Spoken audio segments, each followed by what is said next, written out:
ભાજપની તો સરકાર છે, પણ ભાજપના રાજમાં ખેડૂતોની હાલત જુઓ કે આ ગુજરાતમાં દારૂ ઉપર પ્રતિબંધ છે કહેવાતો, પણ જોઈએ ત્યાં મળી જાય છે, જોઈએ એટલો મળી જાય છે।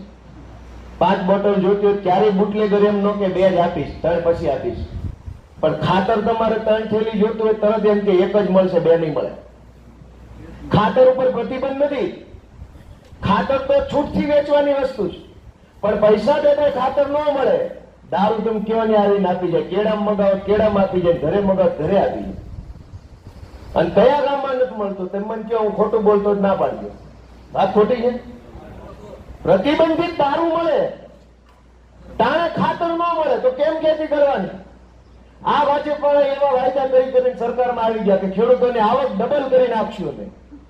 આવક ડબલ થઈ, ખર્ચો ડબલ થયો।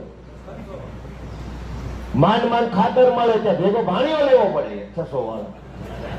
તાલુકાના ભલગામની અંદર ત્યારે હું હાજર હતો, ત્યારે ચૂંટણી જાહેર થઈ ગઈ હતી, કેટ પટેલ ઉમેદવાર જાહેર નહોતો થયો ત્યારે, અને ત્યારે ખેડૂતોની રજૂઆત આવી હતી કે ભાઈ ખાતરનો ડીએપી નો પ્રશ્ન છે, ખાતર નથી મળતું। ત્યારે મને કેટભાઈ અમે ત્યારે બરોબર છે, વજુભાઈ બધે લોકો ત્યારે હતા, વાત કરી હતી અમારી રેન્ક આવી ને રાજકોટની, જ્યાંથી ખાતરનો પ્રશ્ન મને કે જો અમારી જવાબદારી છે 700 ટન ખાતર તમારે વિસાવદર ભેસાણમાં અમે તાત્કાલિક કાઢી તમને મોકલીએ, અને કાંઈ ઇસ્યુ નથી। તમને હજી કહું છું એમાં કે તમને મુશ્કેલી પડે, પાયાનું ખાતર તો ડીએપી જતું, એનપીકે, યુરિયા, કેસોઇડ ક્યાંય પણ જોતું હોય ને, આ જયેશ આદરણીની જવાબદારી છે, તમારે કિરીટભાઈને ફોન નથી કરો, તમારે જે ખાતરની જરૂર પડે ત્યાં મને કહેજો, અહીંયા તમે માગશો ને એટલે બીજે જે રેન્ક તમારા પાદરમાં આવીને ઊભી છે।